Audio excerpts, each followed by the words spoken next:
Hi everyone, my name is Dr. Paulo Antônio Almeida. I'm a psychologist. I'm here to help you to set free from symptoms of anxiety. Anxiety sensations and symptoms are symptoms of stress. They are called anxiety sensations symptoms because anxious behavior, such as worry, activates the stress response. The stress response secretes stress hormones into the bloodstream, where they travel targeted locations to bring about specific physiological and psychological and emotional changes that prepare the body for immediate emergency action. This survival reaction is often referred to as the fight or flight response, the emergency response, the fight, flight, or freeze response. Some people freeze when they are afraid, like a deer caught in headlights, or the fight, flight, freeze, or faint response, since some people faint when they are afraid. The higher the degree of the stress response, the more dramatic the change. Since the stress response push the body beyond its internal balance homeostasis, stress response acutely stress the body. As such, anxiety acutely stresses the body.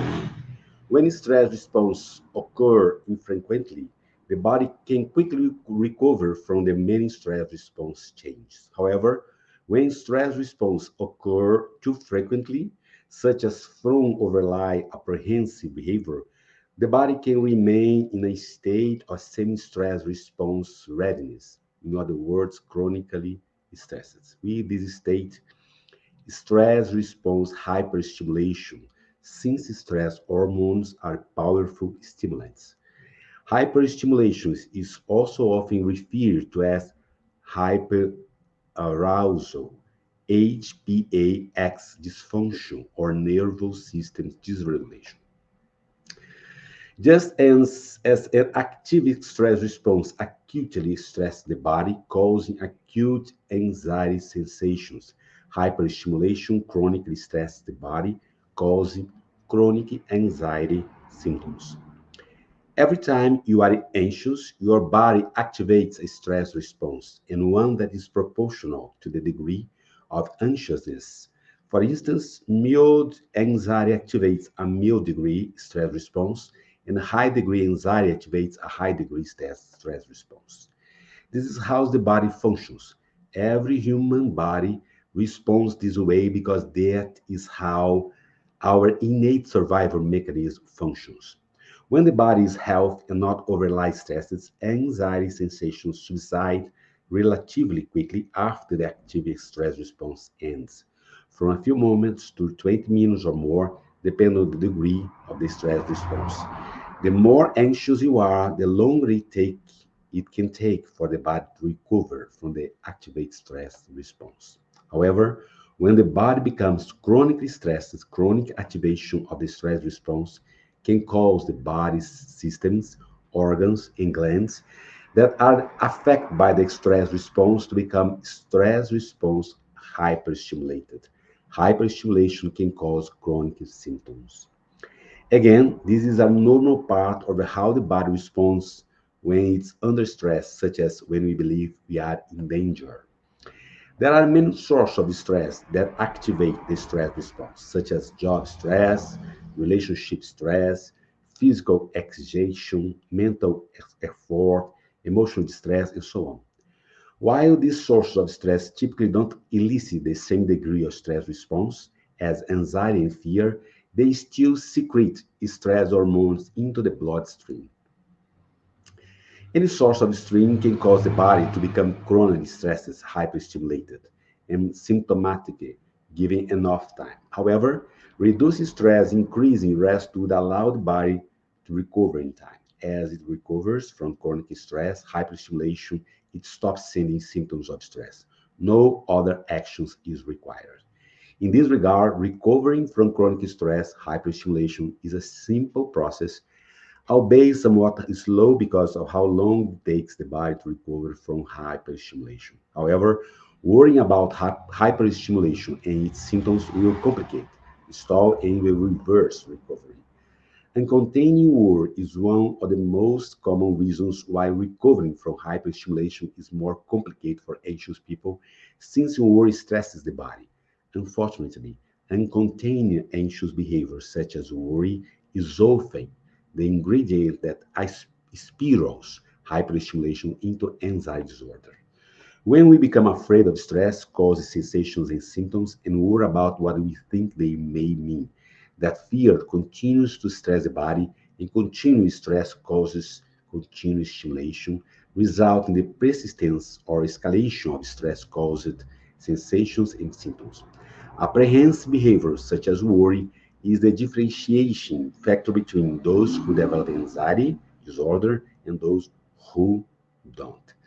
It's very important to pay attention to your behavior worry.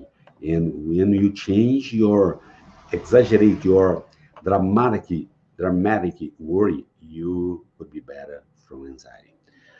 Um, Let me see one example. For example, Jennifer and King both work the same job and face the same external stressors.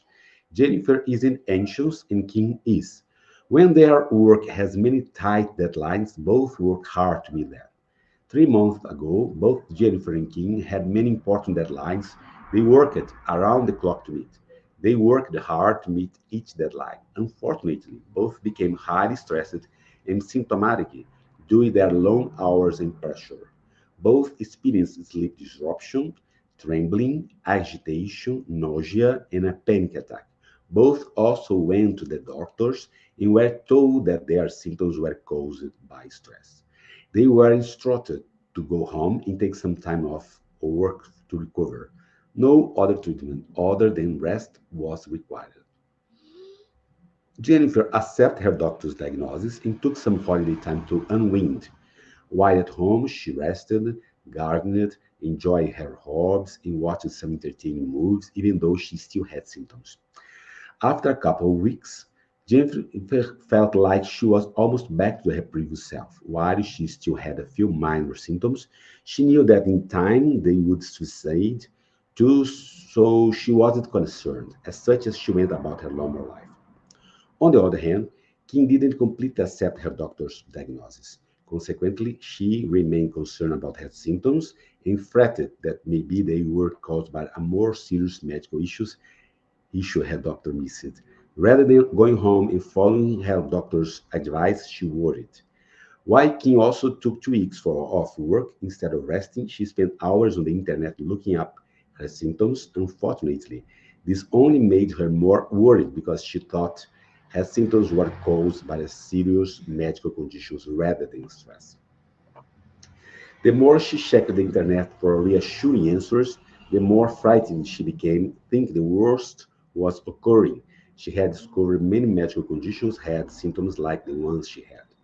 Her worry led to more symptoms and even a few more panic attacks, which sent her into a downward spiral of worry, more stress, more symptoms, more worry, and so on. Because her body responds to the perceived dangers with more stress response, her symptoms and overall conditions grew worse. At the end of King's 2 week rest period, instead of feeling refreshed and ready to return to work, she had frightened herself into an anxiety disorder. While both Jennifer and King had the same external stressors and resulting sensation and symptoms, Jennifer was well on the road to recovery, while King was headed down the road to entrenched anxiety disorders. The difference is that Jennifer didn't worry about her sensation and symptoms, but King did. Again, anxious behavior, anxiety, worry, fretting, fearing the worst is the differentiation factor between normal health and anxiety disorder. So, key points, two quick points. Apprehensive behavior, worry, anxiety is the key ingredient in anxiety disorders. Two, the perception of the dangers, being afraid, causes the body to produce a stress response and all its physiological, psychological, and emotional changes. Again, fear, being afraid, is at the root of all anxiety, and therefore anxiety disorders, fear, cause, and sustain anxiety.